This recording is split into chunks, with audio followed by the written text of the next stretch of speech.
अस्सलाम वालेकुम dear students, मैं मोहम्मद कैस अली खान हूं और आप मेरा यूट्यूब चैनल देख रहे हैं जिसके ऊपर मैं वीडियोस अपलोड करता हूं मैट्रिक और इंटरमीडिएट के डिफरेंट सब्जेक्ट्स की। डियर स्टूडेंट्स, हमने 9th क्लास की इंग्लिश की 2 बुक स्टार्ट की हुई हैं।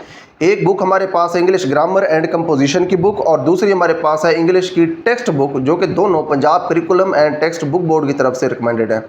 डियर स्टूडेंट्स, इस लेक्चर के अंदर हम यूनिट नंबर 2 की ट्रांसलेशन देखेंगे और उसके बाद इस यूनिट के अंदर जितने भी मुश्किल वर्ड्स हैं उन सब के हम सिनोनिम भी देखेंगे। एक लेक्चर के अंदर हम दोनों चीज़ें इकट्ठी कवर करेंगे। तो इसकी ट्रांसलेशन शुरू करने से पहले मैं आपको ये बता दूं कि जो हमारे पास इंग्लिश के यूनिट्स होते हैं इनकी ट्रांसलेशन पढ़ना क्यों ज़रूरी है। अब देखें, पेपर के अंदर बज़ाहिर तो ट्रांसलेशन में से सिर्फ एक ही क्वेश्चन आता है जिसकी हमें ट्रांसलेशन करनी होती है। हमें वो पैराग्राफ गिवन होता है और वो पैराग्राफ हमारे चैप्टर में से होता है। लेकिन ट्रांसलेशन के साथ और भी बहुत सारी चीज़ें जुड़ी हुई हैं जो कि काफ़ी इंपॉर्टेंट होती हैं पेपर में अच्छे नंबर लेने के लिए। मिसाल के तौर पे पेपर के अंदर एक सवालों के जवाब वाला पोर्शन होता है जिसके अंदर हमारे पास चैप्टर के अंदर में से या फिर एक्सरसाइज में से क्वेश्चंस होते हैं जिनके हमने जवाब लिखने होते हैं। अगर आपने चैप्टर की ट्रांसलेशन अच्छे से पढ़ी हुई है तो उसके बाद ही आपको चैप्टर का जो कंसेप्ट है वो क्लियर होता है और आप सवालों के जवाब अच्छे तरीके से लिख सकते हैं। उसके बाद हमारे पास एक क्वेश्चन आता है पेपर के अंदर जिसके अंदर हमने सिनोनिम्स बताने होते हैं। अगर आपने ट्रांसलेशन अच्छे से पढ़ी है तो उसके बाद ही उस चैप्टर के अंदर जितने भी मुश्किल वर्ड्स हैं उनके आप मतलब को समझ सकते हैं, फिर उनके आप सिनोनिम्स बता सकते हैं। उसके बाद जो हमारे पास चैप्टर्स होते हैं इनकी अगर आप ट्रांसलेशन अच्छे से पढ़ते हैं तो आपकी जो ओवरऑल इंग्लिश है ये भी काफ़ी इंप्रूव हो जाती है। आपकी इंग्लिश अच्छी हो जाती है, आपकी वोकेबलरी बेहतर हो जाती है, आप नए नए वर्ड सीखते हैं। तो ये हमारे पास ट्रांसलेशन की इंपॉर्टेंस थी। इसके बाद हम चलते हैं अपने यूनिट के ऊपर। यहाँ पे जो हमारे पास हमारा यूनिट नंबर 2 पैट्रियोटिज्म हुब्बुल वतनी, हमने इस यूनिट की इस लेक्चर के अंदर ट्रांसलेशन करनी है और इसके हमने सिनोनिम्स करने हैं। अब देखिए, यहाँ से हमारे पास ये यूनिट नंबर 2 स्टार्ट हो रहा है। इसके टोटल हमारे पास 5 सेक्शंस हैं या फिर 5 इसके हमारे पास पैराग्राफ्स हैं। इनकी हमने ट्रांसलेशन करनी है। तो इसकी ट्रांसलेशन करने के लिए हम चलते हैं न्यू फाइल के ऊपर जहाँ पे हर सेंटेंस के नीचे उसकी ट्रांसलेशन लिखी हुई है और उस सेंटेंस के अंदर जितने भी मुश्किल वर्ड्स हैं उन सब के सिनोनिम्स भी वहाँ पे लिखे हुए हैं। तो वहाँ पे चलते हैं न्यू फाइल के ऊपर और वहाँ पे हम देखते हैं कि हमने इसकी ट्रांसलेशन कैसे करनी है। उसके बाद यहाँ पे जो हमारे पास इस यूनिट की ट्रांसलेशन आपको स्क्रीन के ऊपर एक न्यू फाइल नजर आ रही होगी जहाँ पे हमारे पास हर सेंटेंस के नीचे उसकी ट्रांसलेशन लिखी हुई है। यहाँ पे हमारे पास सेक्शन नंबर 1 या फिर हमारा पैराग्राफ नंबर 1 ये उसका पहला सेंटेंस है। अब यहाँ पे आपको मैं ये बता रहा हूँ कि हम यहाँ पे ट्रांसलेशन और सिनोनिम्स कैसे करेंगे। यहाँ पे हमारे पास है हमारा पहला सेंटेंस पहले पैराग्राफ का और इस सेंटेंस के नीचे इसका बामुहावरा तर्जुमा लिखा हुआ है, ठीक है। उसके बाद इस सेंटेंस के अंदर जितने भी मुश्किल वर्ड्स हैं जैसे कि पैट्रियोटिज्म है, उसके बाद मदरलैंड है, उसके बाद डिवोशन है, यहाँ पे हमने नीचे उनको लिखा हुआ है। उनके हम सिनोनिम्स भी साथ साथ देख लेंगे। जिस सेंटेंस के अंदर जो भी मुश्किल वर्ड्स होंगे हम उन सब के सिनोनिम्स हैं वो वहाँ पे उस सेंटेंस के नीचे ही देख लेंगे। आगे इसका हमारे पास उर्दू में तर्जुमा होगा उस वर्ड का और उसके बाद हमारे पास इसके सिनोनिम्स आगे मौजूद होंगे। तो इस तरह से हम इसको कवर करेंगे। देखिए, जो ट्रांसलेशन है हमारे पास उर्दू में जो हम करते हैं इंग्लिश के सेंटेंसेस की ट्रांसलेशन, इसका बेस्ट मेथड ये है कि आपके पास अगर कोई बड़ा सेंटेंस है तो आप उसके छोटे छोटे जो पार्ट्स हैं वो बना लें, उनकी ट्रांसलेशन कर लें। उसके बाद आप माइंड में उन तमाम पार्ट्स की ट्रांसलेशन आपने की हुई है उनकी हेल्प से आप माइंड में एक पूरा कंप्लीट सेंटेंस बना लें और उसको फिर आप उसकी ट्रांसलेशन में लिख लें। अब ऐसे नहीं लगना चाहिए कि आपने पार्ट्स में ट्रांसलेशन बना के लिखी है और पार्ट्स में आप उसको ना लिखें। आप बामुहावरा ट्रांसलेशन लिखिए। ऐसा लगना चाहिए आपने सोचा भी उर्दू में है और फिर आपने इसको लिखा भी उर्दू में है। ऐसा नहीं लगना चाहिए कि आपने इंग्लिश से उर्दू में शिफ्ट की है। तो स्टार्ट करते हैं इसको हम साथ साथ, आप देखिएगा किस तरह से हमें ट्रांसलेशन करनी है। सेक्शन नंबर 1 है हमारे पास patriotism means love for the motherland. हुब्बुल वतनी का मतलब है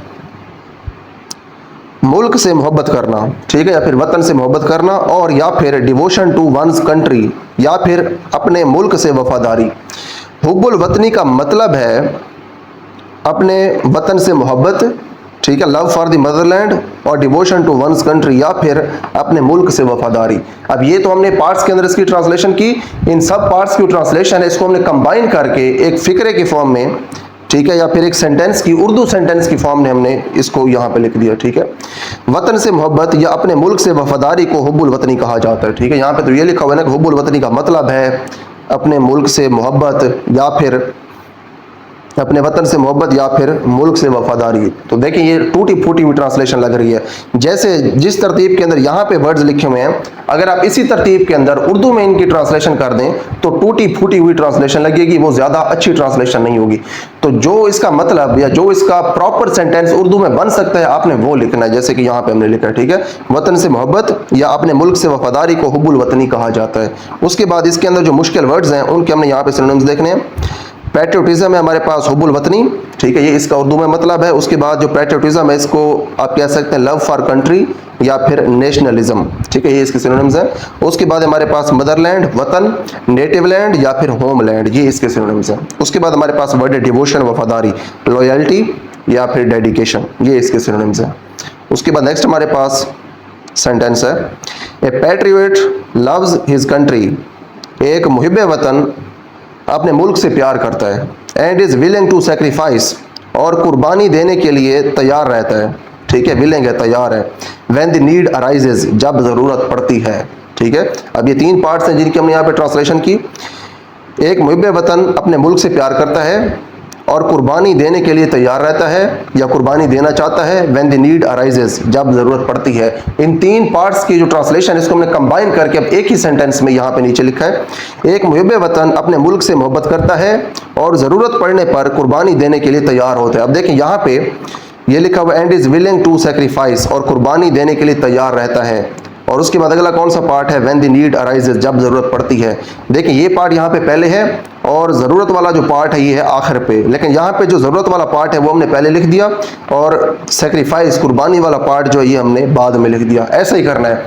जो तरतीब इंग्लिश में लिखी हुई है, उर्दू में तरतीब कभी कभी उससे मुख्तलिफ हो सकती है, आपने इससे परेशान नहीं होना। आपने उर्दू में इसकी ट्रांसलेशन वैसे ही लिखनी है जिस तरह से उर्दू का एक प्रॉपर सेंटेंस होना चाहिए। तो यहाँ पे इसकी हमने ट्रांसलेशन कर ली। उसके बाद नेक्स्ट हमारे पास इस सेंटेंस में से कुछ वर्ड्स हैं, पैट्रियट, मुहिब वतन, नेशनलिस्ट या फिर लॉयल सिटीजन। उसके बाद हमारे पास सेक्रीफाइस, कुर्बानी, ऑफरिंग या फिर सेल्फलेसनेस, ठीक है। सेल्फलेसनेस का मतलब है किसी का खुद गर्ज ना होना, ठीक है।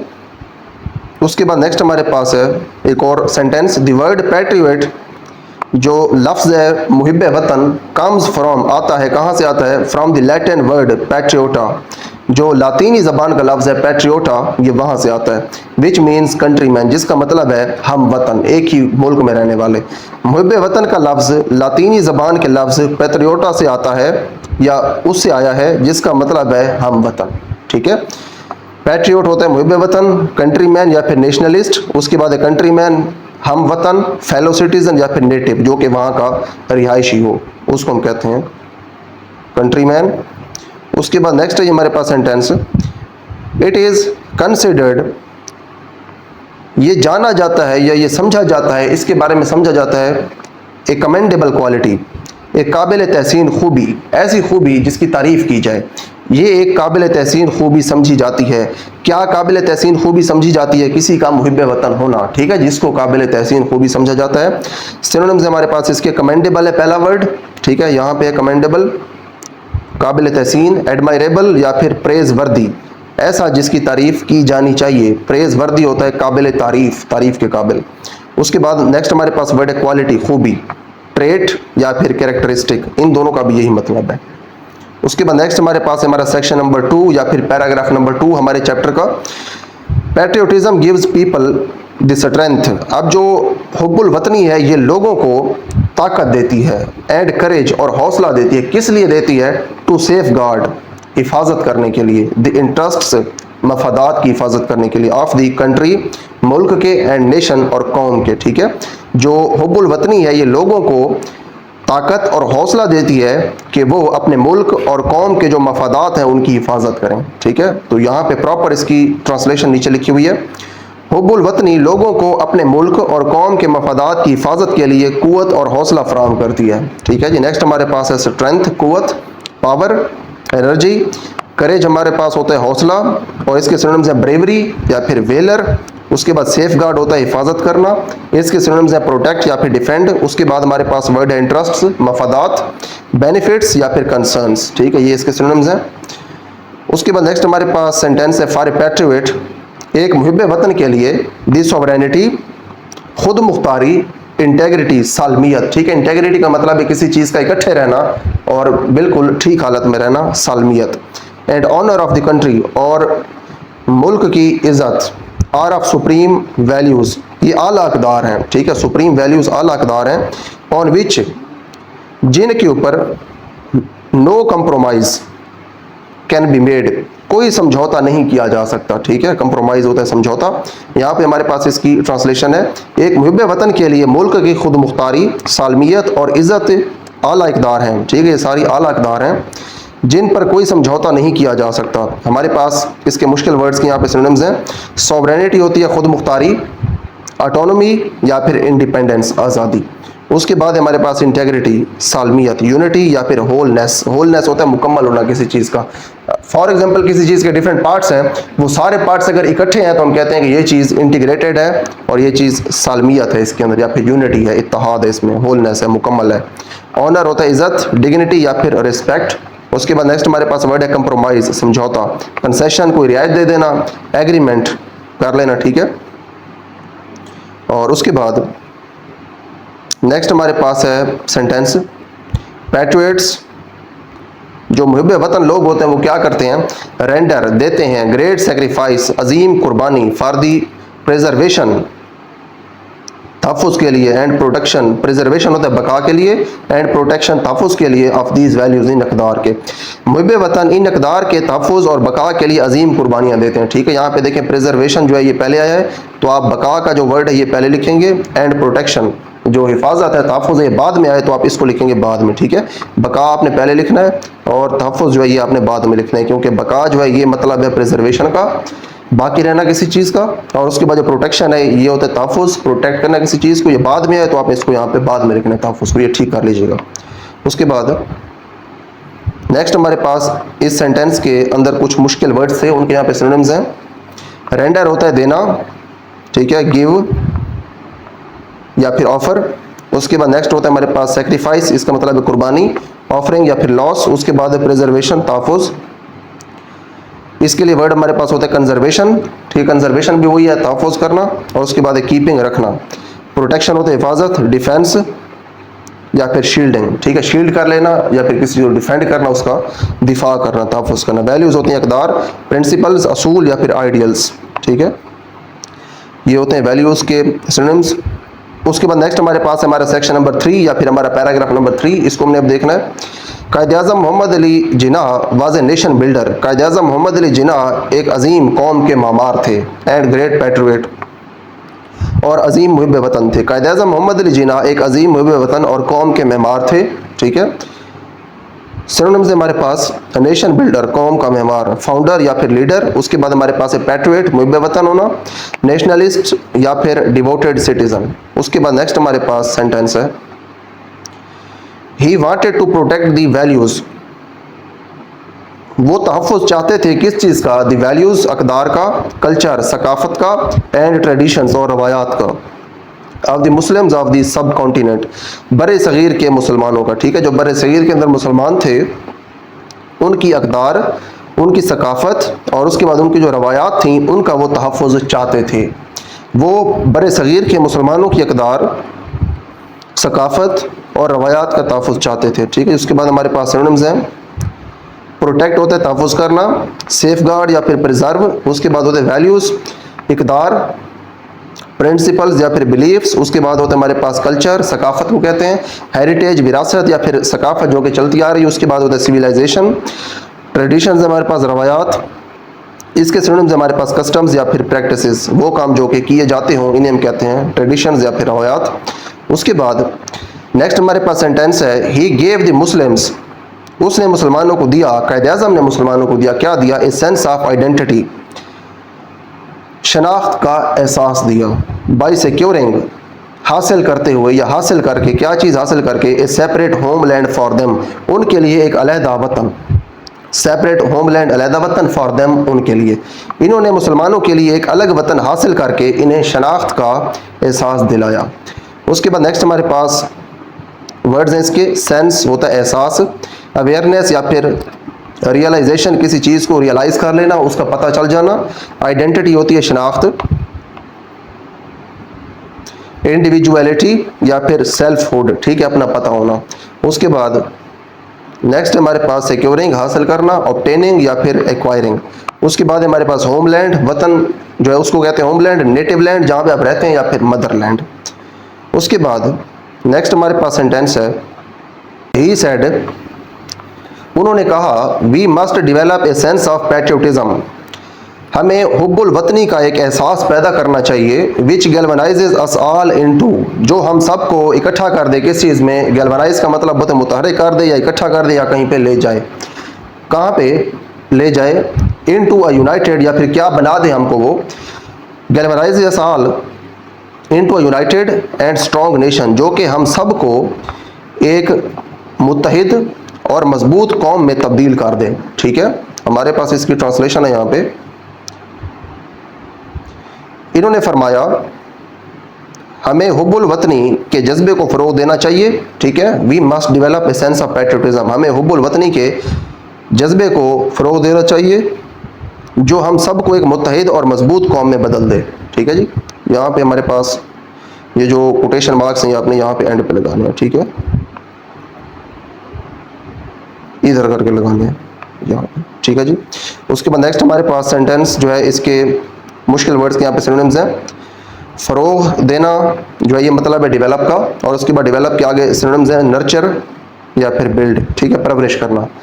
और उसके बाद नेक्स्ट हमारे पास है पैट्रियोटिज्म, हुब्बुल वतनी, डिवोशन या फिर नेशनलिज्म। नेक्स्ट हमारे पास है गैल्वनाइज, मुतहरिक करना, इंस्पायर या फिर एनर्जाइज। उसके बाद नेक्स्ट हमारे पास यूनाइटेड, मुत्तहिद, ज्वाइंट या फिर टुगेदर, इकट्ठे होना। उसके बाद स्ट्रॉन्ग, मजबूत, पावरफुल या फिर रेजिलियंट, रेजिलियंट भी होता है मजबूत।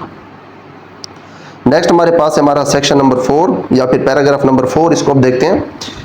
द स्पिरिट ऑफ पैट्रियोटिज्म, हुब्बुल वतनी का जज्बा, मेक्स अस स्टे अलर्ट, ये हमें चौकस रखता है। In case of foreign invasion, बैरूनी हमले की सूरत में। फॉरेन होता है बैरूनी, गैर मुल्की, इन्वेजन हमला। हुब्बुल वतनी का जज्बा हमें किसी बैरूनी हमले की सूरत में चौकस रखता है। सिनोनिम्स है हमारे पास, स्पिरिट होता है जज्बा, ज़ील या फिर एसेंस। उसके बाद है पैट्रियोटिज्म, हुब्बुल वतनी। इसके सिनोनिम्स है हमारे पास नेशनलिज्म, डिवोशन टू कंट्री। उसके बाद स्टे अलर्ट, चौकस रहना, बी वॉचफुल, देखते रहना, या फिर विजिलेंट, चौकन्ना रहना। नेक्स्ट हमारे पास है फॉरेन इन्वेजन, बैरूनी हमला, एक्सटर्नल अटैक। ठीक है, बैरूनी हमला या फिर अग्रेशन, ये इसके सिनोनिम्स हैं। नेक्स्ट हमारे पास सेंटेंस है in the history of Pakistan, Pakistan की तारीख में। देयर आर मैनी इंस्टेंसेस, बहुत सारे मौके हैं ऐसे, when people laid down their lives, जब लोगों ने अपनी ज़िंदगियां पेश कर दी। ठीक है, या कुर्बान कर दी, for the defence of the country, मुल्क के दिफा के लिए। पाकिस्तान की तारीख में बहुत से मौके ऐसे आए जब लोगों ने मुल्क के दिफा के लिए अपनी जानें कुर्बान कर दी। ठीक है जी, नेक्स्ट हमारे पास सिनोनिम्स हैं, इंस्टेंसेस होते हैं मौके। ठीक है, ओकेजन्स या फिर इवेंट्स। उसके बाद हमारे पास है लेड डाउन देयर लाइव्स, जानें कुर्बान कर दी, एम्ब्रेस्ड, मार्टायर डोम, शहादत हासिल की, या फिर सेक्रीफाइस्ड लाइव्स, जिंदगियां कुर्बान कर दी। अब देखिए यहाँ पे तो ये वर्ड्स का ग्रुप आ गया है, ये हमने लिख दिया। अगर आप ये इस तरह के जो वर्ड्स के ग्रुप्स हैं इनके सिनोनिम्स ना भी करें तो मसला नहीं, सिनोनिम जो वो एक ही वर्ड का होता है तो इनके सिनोनिम नहीं होते। यहाँ पे चले वैसे आगे तो कर लेते हैं। इसका मतलब है शहादत हासिल करना या फिर ज़िंदगी कुर्बान कर देना। डिफेंस है हमारे पास दिफा, इसका मतलब है प्रोटेक्शन या फिर सिक्योरिटी, सिक्योरिटी देना या फिर प्रोटेक्ट करना, तहफ़्फ़ुज़ देना, ये डिफेंस का मतलब है। उसके बाद है हमारे पास next sentence, in the wars of 1965, 1971 and the Kargil War 99, many brave soldiers laid their lives in an attempt to protect the homeland, बहुत सारे बहादुर सिपाहियों ने अपनी जानें दी या जानों की कुर्बानी दी, इन एन अटेम्प्ट, उस कोशिश में, किस कोशिश में, टू प्रोटेक्ट द होमलैंड, वतन को तहफ़्फ़ुज़ देने की कोशिश में। अब यहाँ पे देखिए 1965 और 1971 यहाँ पे लिखा हुआ है, ये यहाँ पे नहीं होना चाहिए, इन्हें यहाँ पे होना चाहिए। ठीक है, 1965 यहाँ पे हम इसको लिख देते हैं, यहाँ पे। ठीक है जी, 1965 और 1971 की जंगों। ठीक है, यहाँ पे ऐसे 1965 और 1971 की जंगों और 1999 या 1999 की कारगिल जंग में कई बहादुर सिपाहियों ने वतन के दिफा में अपनी जानें कुर्बान की। ठीक है जी, उसके बाद नेक्स्ट हमारे पास इस सेंटेंस के वर्ड्स के सिनोनिम्स हैं, ब्रेव होते हैं बहादुर, करेजस या फिर वेलियंट, प्रोटेक्ट होता है दिफा करना, गार्ड या फिर शील्ड।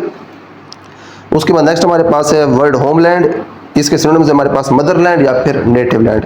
उसके बाद नेक्स्ट हमारे पास कुछ शोहदा के नेम आ रहे हैं, इनको हम देखते हैं। नायक सैफ अली जंजुआ शहीद awarded Hilal Kashmir and equivalent to Nishan Haider. इन्हें हिलाल कश्मीर का अवार्ड मिला था जो कि निशान हैदर के बराबर होता है। कैप्टन मोहम्मद सरवर शहीद, मेजर तुफैल मोहम्मद शहीद, मेजर राजा अजीज़ भट्टी शहीद, पायलट ऑफिसर राशिद मिनहास शहीद, मेजर शब्बीर शरीफ शहीद, सोवर मोहम्मद हुसैन शहीद, मेजर मोहम्मद अकरम शहीद, लांस नायक मोहम्मद महफूज शहीद, हवलदार लालक जान शहीद, कैप्टन कर्नल शेर खान शहीद, ऑल एम्ब्रेस्ड मार्टायर डोम। इन सब ने शहादत हासिल की while fighting bravely for their Motherland, अपने वतन के लिए बहादुरी से लड़ते हुए। ठीक है जी, इन सब ने अपने वतन के लिए बहादुरी से लड़ते हुए शहादत हासिल की। नायक सैफ अली जंजुआ, आगे ट्रांसलेशन आ रही है, नायक सैफ अली जंजुआ शहीद जिन्हें हिलाल कश्मीर जो निशान हैदर के बराबर है से नवाजा गया। कैप्टन मोहम्मद सरवर शहीद, मेजर तुफैल मोहम्मद शहीद, मेजर राजा अजीज़ भट्टी शहीद, पायलट ऑफिसर राशिद मिनहास शहीद, मेजर शबीर शरीफ शहीद, सवार मोहम्मद हुसैन शहीद, मेजर मोहम्मद अकरम शहीद, लांस नायक मोहम्मद महफूज शहीद, हवलदार लालक जान शहीद, कैप्टन कर्नल शेर खान शहीद। इन सब ने माँ धरती के लिए या फिर वतन के लिए बहादुरी से लड़ते हुए शहादत का रुतबा पाया। ठीक है जी। उसके बाद नेक्स्ट है हमारे पास sentence, all of them were awarded Nishan Haider. इन सब को निशान हैदर से नवाजा गया। ठीक है जी। द हाईएस्ट मिलिट्री अवार्ड, ये सबसे बड़ा फौजी एजाज़ है। Award given to great patriots, ये उन अजीम मुहिब वतन लोगों को दिया जाता है to let down their lives for the country, जिन्होंने मुल्क के लिए अपनी जानें कुर्बान की। इन सब को निशान हैदर से नवाजा गया जो मुल्क के लिए जान कुर्बान करने वाले अजीम मुहिब वतनों को दिया जाने वाला आला तरीन अस्करी एजाज़ है। ठीक है जी, ये हाईएस्ट मिलिट्री अवार्ड है, आला तरीन फौजी एजाज़ है जो कि दिया जाता है इनको।